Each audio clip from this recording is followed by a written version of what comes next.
આવે સારું પણ છે, સાચું પણ છે, કરવું પણ જોઈએ. એ આની એક અવસ્થા જ છે. એ ખબર નથી કે આમાંથી આમાં જવા માટેના રસ્તા છે, પણ કરે છે માણસો, અને એના પ્રમાણે એક સ્થિતિ બંધાય છે. તો એ સ્થૂળ શરીર ઉપર કરવાથી જે ફેરફારો થાય છે, એ ફેરફારો જો તમે એક દિવસ, માત્ર એક દિવસ નહીં, 1 કલાક, 1 કલાક નહીં, 10 મિનિટ તમે જો એ જોવો ને તો તમને આશ્ચર્ય થશે કે 10 મિનિટ જો આપણે આ યાત્રા કરી તો આમાં આટલો બધો આનંદ આવે, આટલો બધો અનુભવ થાય છે. આપણે આટલા વર્ષો પાણીમાં નાખી દીધા, આવું બગાડ્યા. આપણે રાત્રે સૂઈએ, સવારે ઉઠીએ, 10 વાગે સૂવો અને 6 વાગે ઉઠો, બરાબર? તો હું કેટલી આવે? તો દાખલા તરીકે 4 કે 5 કલાકનું આવે, તો બાકી 3 કલાક કરીએ છીએ શું? બાકી 3 કલાક શું કરીએ છીએ? એનો આપણી પાસે કોઈ હિસાબ નથી. આપણે કોઈને 200-300 રૂપિયા મજૂરીએ રાખ્યો હોય ને, માણસને મજૂર આવ્યો હોય ને, તો મજૂર કામ કરતા ઘડીક એમને નવરો બેહે ને તો આપણને કીડી ચટકા ભરવા માંડે મજૂર, કારણ કે એની પાસે કામ કરાવવું પડે, પૈસા દેવાના જ આપણે, બરાબર? 8 કલાક કામ કરાવવાનું છે. એ 3 કલાક કામ કરે, 5 કલાક બેહે ને તે પોહાય નહીં. હું આપણી ઉપર, આપણે જે કાંઈ વાત કરું ને, આપણી મારી તમારી આપણી પોતાની જ વાત કરવાની છે. એમાં જો મજૂર નથી પોહાતો, ખાલી તમે સ્થૂળ કાગળની નોટ આપો છો 300 રૂપિયા, અને એ 2 કલાક હાવ એમનો બેન, એમાંય પાછો મોબાઈલ ઉપર વાત કરે, તમે વધારે ચીડા, તો એ આપણને પોહાતો નથી. તો આપણે આપણા કેટલા કલાકો બગાડીએ છીએ. હું બોલું સમજાય છે? તમે તમારો મેડિકલ સ્ટોર સંભાળો છો, તમે દર્દી તપાસો છો, તમે નોકરીએ જાઓ છો, તમે બાળકોને ભણાવો છો, એટલી જ ક્ષમતા આપણી નથી. આપણી એટલી જ ક્ષમતા નથી. આપણી બહુ જાજી બધી ક્ષમતા છે. આમાં આપણે અત્યારે કોઈને વજન ઉંચકવાનું કહેવામાં આવે તો કોઈ 10 કિલો ઉંચકી શકે, કોઈ 12 કિલો ઉંચકી શકે, કોઈ 20 કિલો ઉંચકી શકે, કોઈ 25 કિલો, 30 કિલો ઉંચકી શકશે આમાંથી. પણ જો બધાને પ્રેક્ટિસ કરાવવાનું, કસરત કરવામાં આવે તો 50-50 કિલો બધા ઉંચકી શકે ને નહીં. એનો તમારે દાખલો જોવો હોય તો આખા ભારતમાંથી વીણી બધા યુવાનોને ભેગા કરીને આર્મીમાં ભરતી કરે. જે ગામમાં છોકરો ખેતીનું કામ ન કરી શકતો હોય એ આર્મીની કઠોરમાં કઠોર પરીક્ષાઓ અને અઘરા કાર્યો કરતો હોય. તો એ શું થયું? એની પ્રેક્ટિસ. બધા કરી શકે, બધા આ કામ કરી શકે. હું અત્યારે આપણે વાત કરવા જઈ રહ્યા છીએ એ કામ દરેક વ્યક્તિ કરી શકે. તો ગામડાના છેવાડાનો વ્યક્તિ પણ જો આર્મીમાં જે સક્ષમ થઈ શકતો હોય તો કોઈ પણ થઈ શકે. એમ આપણે માની લો કે એક રીતે કામ કરી તો આપણે પણ શરીરમાં સક્ષમ થઈ અને 50 કિલો વજન ઉંચકી શકીએ. અત્યારે નહીં ઉંચકી શકીએ, પણ ઉંચકી શકીએ. એમ પહેલું આપણે એ જોવાનું કે આપણે આપણા સમયનો કેટલો ઉપયોગ કરીએ છીએ, કેટલો સમય બગાડીએ છીએ, તો આપણને ભાન હોય, નહીંતર ભાન રહેવાનું નથી.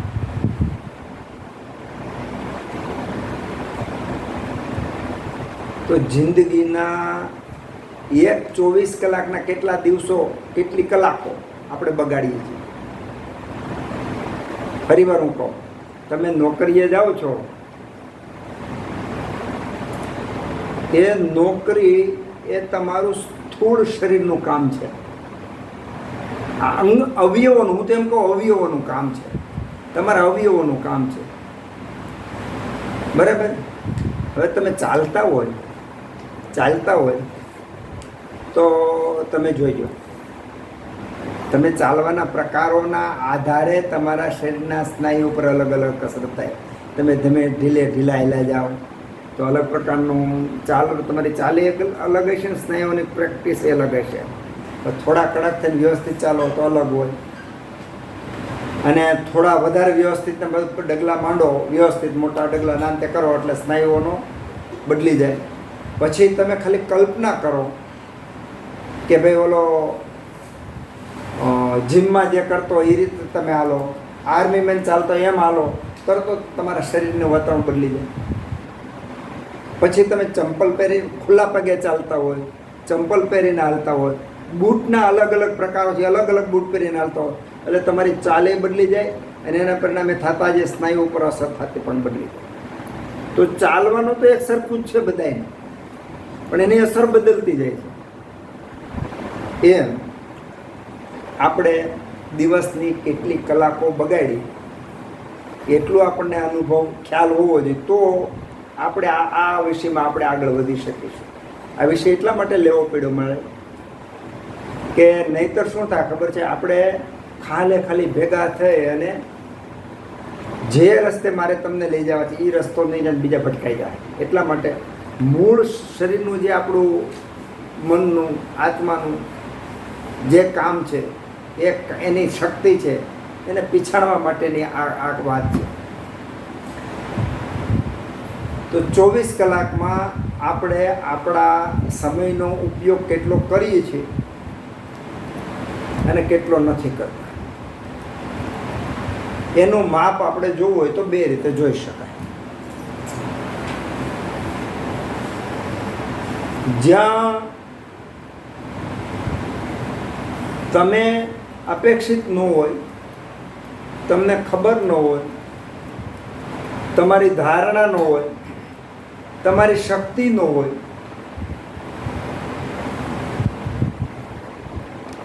એવી ક્ષણ કે સમયમાં તમને જે પ્રાપ્ત થતું હોય એ તમારી ગણતરીમાં એટલું બધું પ્રાપ્ત થતું હોય, ત્યારે સમજી લેવાનું કે એ ક્ષણનો ઉપયોગ થયો. દાખલા તરીકે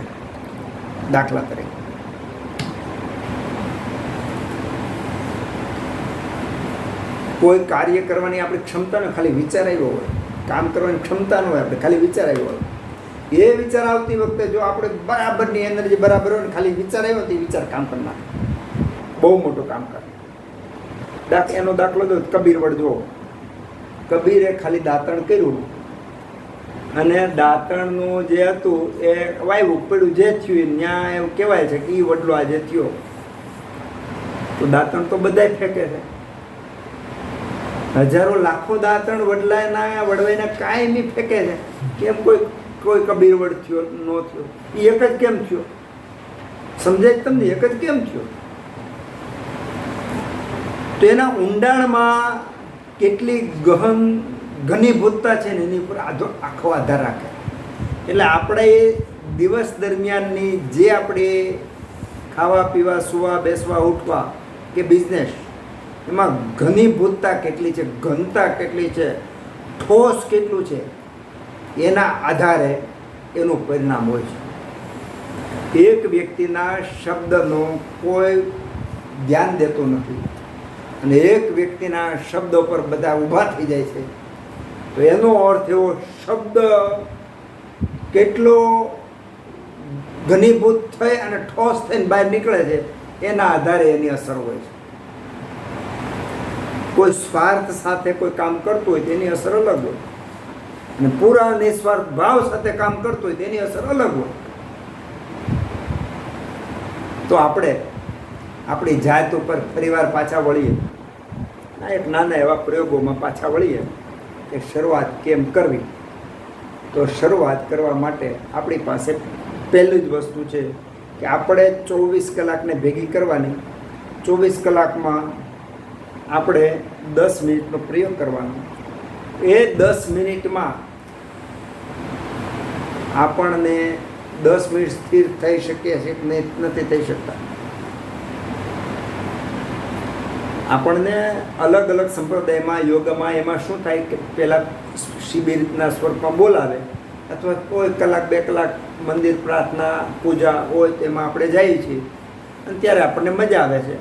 મજા એટલે આવે છે એ વખતે ઘણું બધું સ્થિર થાય છે, એટલે કે હું અલગ ભાષામાં કહું, એક થાય એટલે.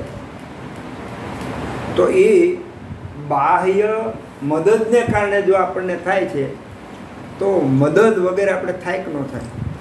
આપણા મોબાઈલને વારંવાર ચાર્જિંગ કરવો પડે છે, કારણ કે બેટરીમાં એવી ક્ષમતા નથી કે પોતે પોતાની રીતે ચાર્જ થાય. એવો મોબાઈલ હોય કે જેને ચાર્જ જ ન કરવો પડે, પણ એ મોબાઈલની આજુબાજુ કોઈ પણ વ્યક્તિ આવે તો ચાર્જ, કોઈ પણ મોબાઈલ આવે ચાર્જ થઈ જાય તો પાવર હાઉસ જેવું કામ થઈ જાય ને. આ બધી સંભાવનાઓ આપણા શરીરમાં પડેલી છે. શરીરમાં પડેલી જો શરીરમાં જે જોવું ને એના કરતાં લાખો કરોડો ગણું સૂક્ષ્મમાં છે, એના કરતાં અનેક ગણું કારણમાં છે. આશ્ચર્ય થશે કે આપણે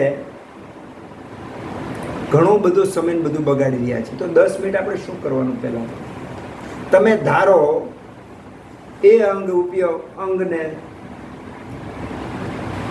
તમે 10 મિનિટ માટે તમે ધારો એ અંગને સંવેદના તમે અનુભવી શકો. દાખલા તરીકે નાભી, બરાબર? નાભી છે ખ્યાલ સતત આપણને હોવો જોઈએ. એના પણ પાછા પગથિયા છે, એની ઉપર કામ કરવાના પણ પગથિયા છે. આપણે નાભી એક અવયવ લઈ લીધું. આની પહેલાં આપણે વાત હતી કે જે અવયવ બીમાર હોય આપણું મન ત્યાં દોડે.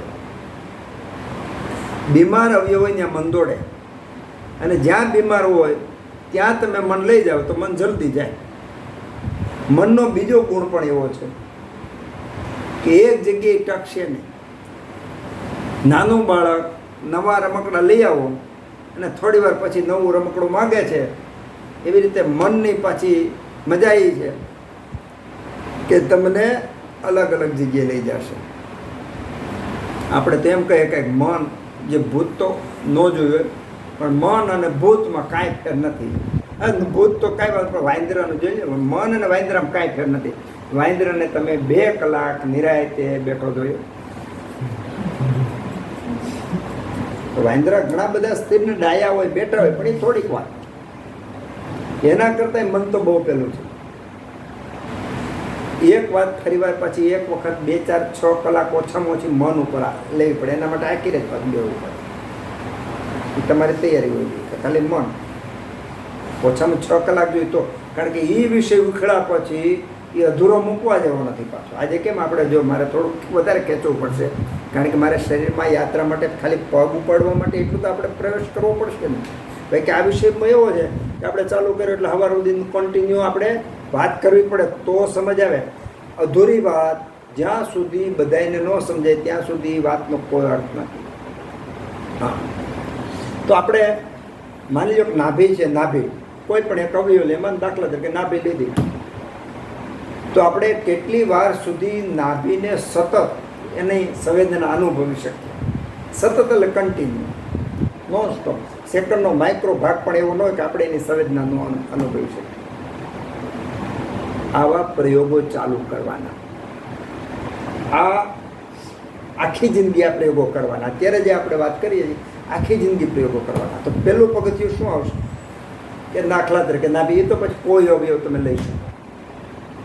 નાભી ઉપર રહ્યો એટલે તરત જ આપણે નક્કી કર્યું 10 મિનિટનું, તો 10 મિનિટમાં ઓછામાં ઓછું 50 વખત કે 100 વખત એ સંવેદના, તમારી સંવેદનાની બહાર જતા રહેશો. શરૂઆતમાં એનો સીધો સાદો અર્થ એવો થયો કે આ પહેલું પગથિયું એમાં થાતી સંવેદનાઓ. તમારે નવું કાંઈ નથી કરવાનું. તમે મારી સામું જોઈ રહ્યા છો કે નથી જોઈ રહ્યા, એ મારે જોવાનું છે 10 મિનિટ. એમાં હું કેટલી વખત આ ડાળું જોઈ લઉં છું. એ આપણી એક અવયવ, એક્ઝામ્પલ નાભી, તો નાભી ઉપર આપણે કામ કરવાનું છે. તો 10 મિનિટમાં એ સંવેદનાની વિસ્મૃતિ, એને બીજા અર્થમાં એવું કહી શકાય કે ડિસકન્ટિન્યુ. સંવેદનાની ડિસકન્ટિન્યુટી કેટલી વાર થઈ? તો શરૂઆતમાં ઓછામાં ઓછી 100 વાર થશે. 10 મિનિટમાં ઓછામાં ઓછી 100 વાર ડિસકન્ટિન્યુટી થાય. એનો અર્થ શું થયો? અહો આશ્ચર્ય છે ને, અહો આશ્ચર્ય. આ તો પેલું પગથિયું, ખાલી એમાં થતી સંવેદના. હવે એના પછી આગળના સ્ટેપમાં એ આવે, અહીંયા જે સંવેદના છે એ સંવેદનામાં બધી ઇન્દ્રિયોમાં જે આપણે કેમ હોય આંખ કાન નાક હોય એમ આમાં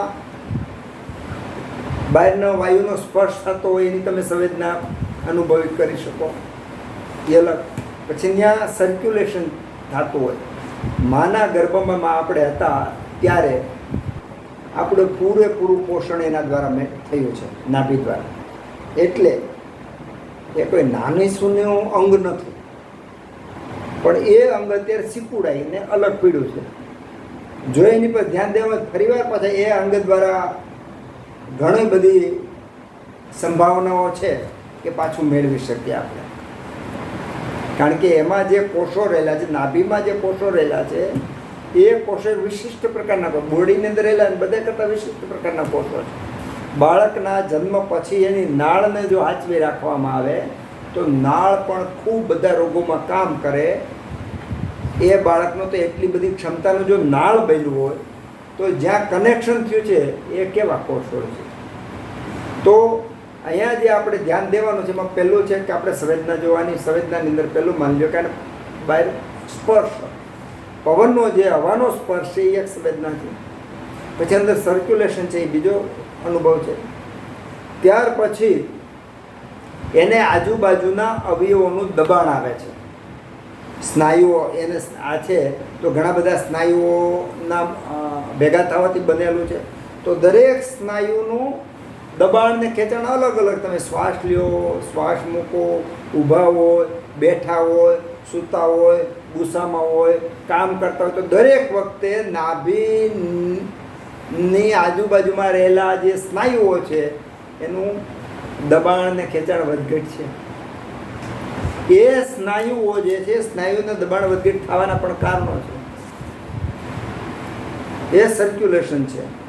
પછી આને બહારના જે વાતાવરણની અસર થાય છે એવી જ રીતની અંદરથી પણ અસર થાય છે, શરીરના અંદરના અવયવોની પણ.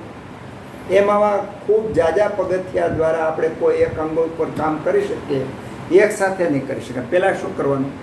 પહેલાં એક વિષય, દાખલા તરીકે બહારની હવા જે સ્પર્શ છે એટલા પૂરતું ધ્યાન રાખવાનું. ક્ષમતા તો આપણી ઘણી બધી છે, પણ એ આપણો અનુભવ નથી, એટલા માટે આપણે ભૂલી જઈએ છીએ. જો આપણે ગામડાની બૈરા કહેવાતા કે હાલી જાય, હાથમાં છોકરું હોય, કાખમાં ગાગર હોય, માથે હાંડો હોય, બેનપણીને વાત કરતી હોય, ગામનું બધું માર્કિંગ કરતી જતી હોય, પગમાં કાંઈ રોડું ન આવે એ જોતી હોય, અને કૂવે જાય તો છોકરું હાથવે, પાણીમાં નાખે, પોતે ન પડે, હાંડો પૂરેપૂરો ભરાઈને ઉપર આવે, બધાય કામ એક સાથે કેટલા થાય છે. તો હું ને તમે એક સાથે ખૂબ જાજા બધા કામ કરીએ જ છીએ, પણ ખબર નથી એટલા કામ આપણે કરીએ છીએ. જો ખબર હોય તો એ અનહદ આનંદ આપનાર છે. તો આનંદ છલો છેલ આપણામાં સતત પીડ્યો છે, છલો છલ પીડ્યો છે. દરિયો ભેરો હું તો દરિયો નાનો છે આનંદ, એટલો આનંદ પીડ્યો જ છે. પણ આપણી બેભાન અવસ્થામાં આ બધી પ્રોસેસો થઈ રહી છે. એટલે આપણે આવા નાના નાના પ્રયોગો દ્વારા આ સ્થૂળ શરીરમાં કામ કરીએ, પછી ખબર પડશે કે આપણે પેટમાં ફાળ પડી, મગજમાં વિચારો આવ્યા, છાતીમાં ગભરામણ થયું, શરીરમાં ગરમી થઈ, ભૂખ લાગી, તરસ લાગી, બધા મળોની જે પ્રવૃત્તિ છે, ઇન્દ્રિયોની જે પ્રવૃત્તિ છે, તો એક એક પ્રવૃત્તિ આપણને ધ્યાનમગ્ન કરનાર છે. દરેકે દરેક પ્રવૃત્તિ, દરેકે દરેક કાર્ય સ્થિરતા આપનાર છે જો એની સંવેદનાને અનુભવીએ તો. એટલે આ કામ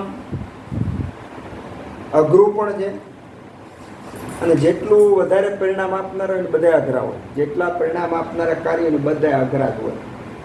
કારણ કે આમાં શું છે કે તમે આ કામ કરશો ને એટલે પહેલું જો એક બીજો યુનિવર્સલનો બીજો એક નિયમ છે, આવા કોઈ પણ કામ ચાલુ કરો એટલે પહેલાં તમે પોતે તમને નડો.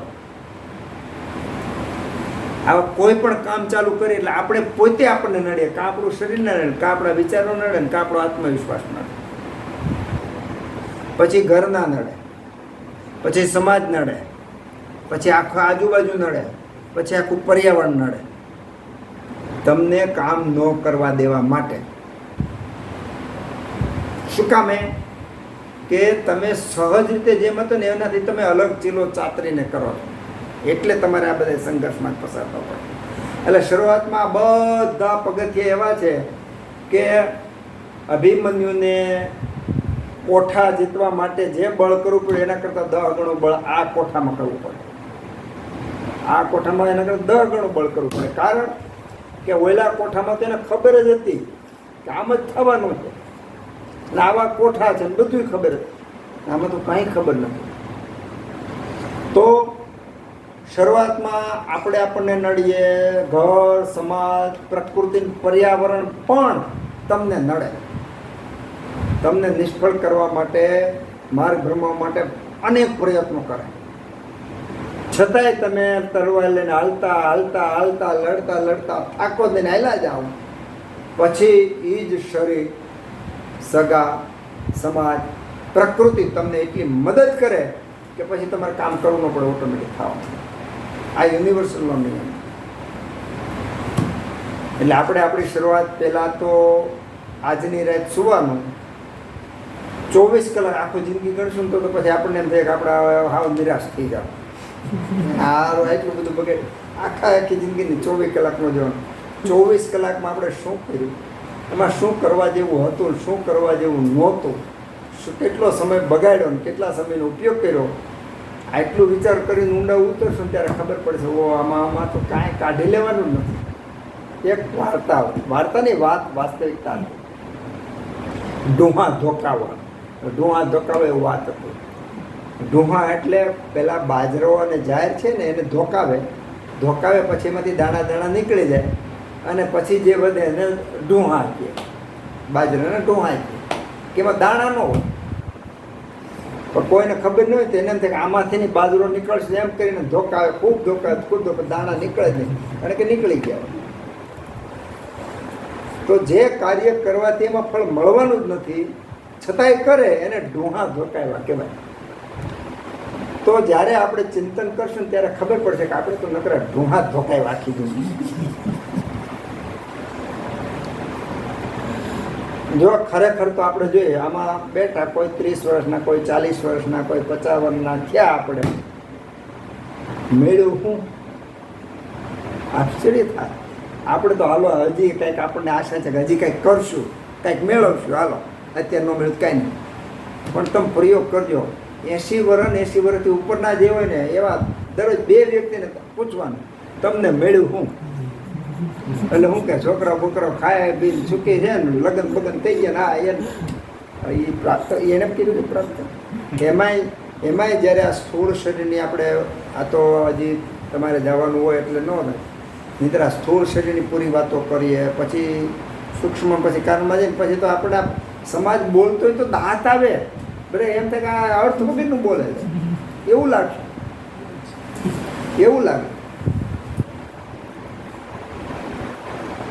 તો આપણે શરૂઆત અંતરયાત્રાથી નાની એવી કરીએ કે 24 કલાકમાં આપણે શું કરવાનું હતું, શું કર્યું. પેલું એટલું વિચારવાનું. વિચારશું ને તાજે આમ અઘરું થઈ જાય. પછી કામ ચાલુ કરવાનું નાનું. પહેલાં 10 મિનિટનો સંકલ્પ કરવાનો. પછી તમે કાનની બૂટ પકડી તોય ભલે, નાકની અણી પકડી તોય ભલે, આંખની પાપણ પકડી તોય ભલે.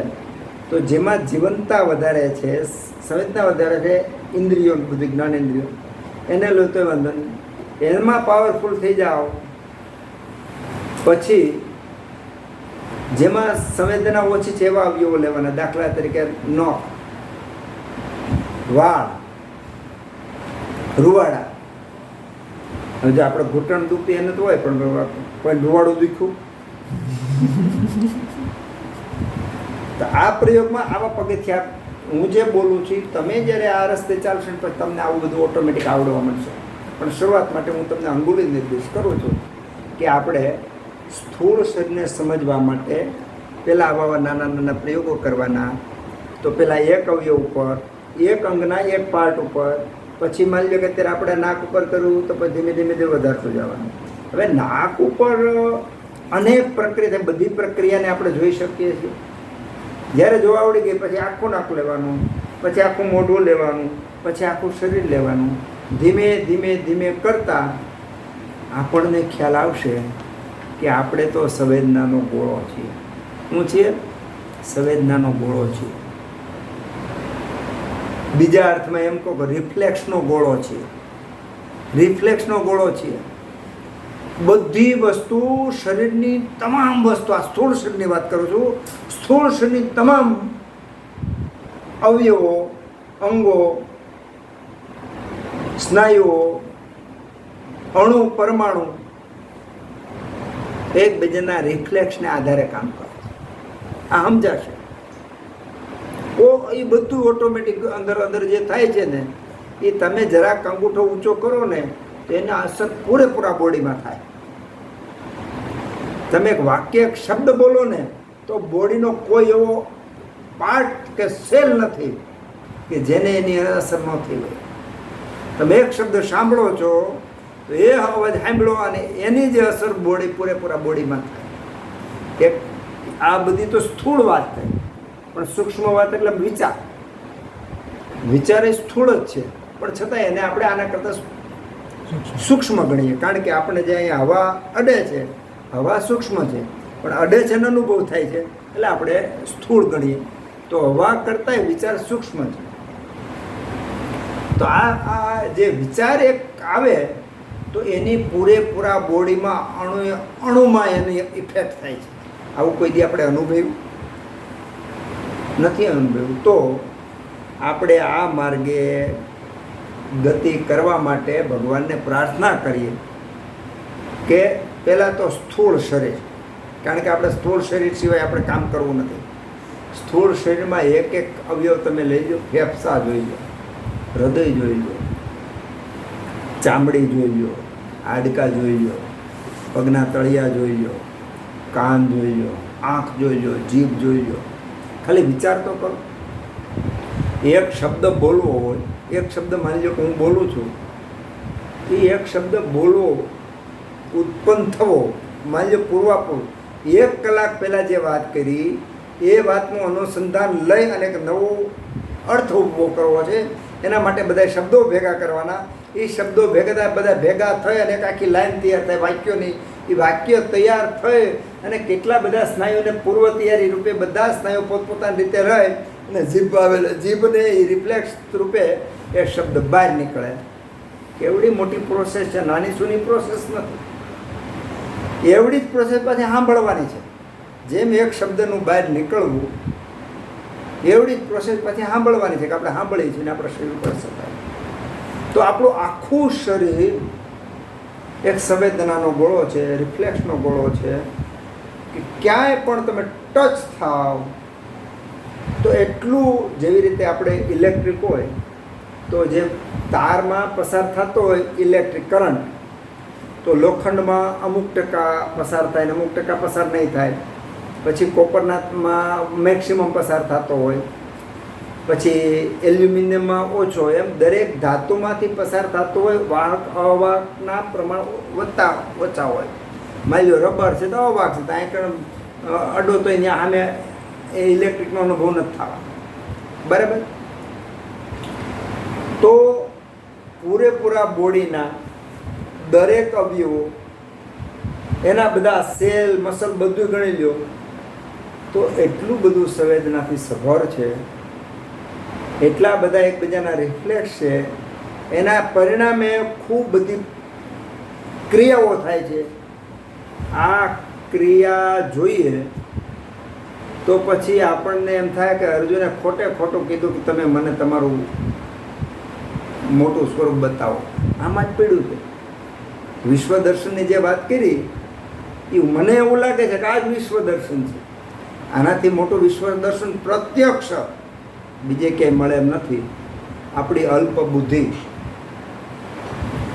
મન કે ચિત્ત કે વિચાર કેળવાયા વગેરેના આપણે આવડી મોટી વાત લઈને બેઠા છીએ. તો આપણે ભગવાનને પ્રાર્થના કરીએ આ માટે આપણને કમસે કમ થોડાક પ્રયોગો કરવા માટે આપણને પ્રેરણા આપે, આપણને સક્ષમ બનાવે અને ધીમે ધીમે ધીમે આ રસ્તે આગળ આવીએ કે જેના કારણે આપણી અંતરયાત્રા વધારે સફળ થાય. અને આ તો મેં તમને કીધું, આ અંતરયાત્રા સ્થૂળ શરીરની છે કે જેમાં કાંઈ માલ નથી છતાંય એટલો આનંદ આવશે. સ્થૂળ શરીર કાંઈ એટલે કાંઈ નથી. એક ઉપર ઉડતું જતું પક્ષી હોય, એ પક્ષીનો પડછાયો જોઈને તમને આનંદ આવે તો પક્ષી તો અલગ છે ને. એમ આ રિફ્લેક્સ છે સ્થૂળ શરીરમાં. જો એટલું બધું કામ કરવાનું છે તો આપણે કાંઈ નવરા તો રહી શકીએ એમ નથી. ખૂબ બધા કામ છે. તો આપણે ફરીવાર ભગવાનને, ધન્વંતરીને પ્રાર્થના કરીએ કે આ માર્ગે આગળ વધવા માટે સતત ને સતત આપણને પ્રેરણા મળતી રહે, રસ્તો મળતો રહે, એવા ગુરુ મળે, એવી વાતો મળે, એવું વાતાવરણ મળે કે જેના કારણે સ્થૂળને બરાબર જાણીએ, એમાંથી સૂક્ષ્મમાં આપણી ગતિ થાય, એમાંથી કારણમાં ગતિ થાય, એમાંથી પૂરેપૂરા બ્રહ્માંડમાં રહેલા મહત્ત્વ આદિ જે તત્વો છે એની અંદર આપણે એક છીએ એની અનુભૂતિ થાય એવી આપણે ભગવાનને પ્રાર્થના કરીએ. કારણ કે આપણે અલ્પ બુદ્ધિવાળા, અલ્પ સ્મૃતિવાળા અને હા વાળશું પાછા. એમ હા વાળશું. તરસ લાગી હોય તો ઊભા થઈને પાણી પીવા ન જઈએ એવા આળશું. આવડું મોટું ભગીરથ કામ લઈને બેઠા છીએ એટલે આપણે જરૂર ભગવાનને પ્રાર્થના કરવી જોઈએ. કારણ કે આપણી કોઈ હેસિયત નથી કે આ કામ કરી શકીએ. મદદ કરે તો જ થાય. ઓમ સહનાવવતુ સહનૌ ભુનક્તુ સહ વીર્યં કરવાવહૈ તેજસ્વિનાવધીતમસ્તુ મહાવિદ્વિષાવહૈ. ઓમ શાંતિ શાંતિ શાંતિ. તમારે ક્યારેક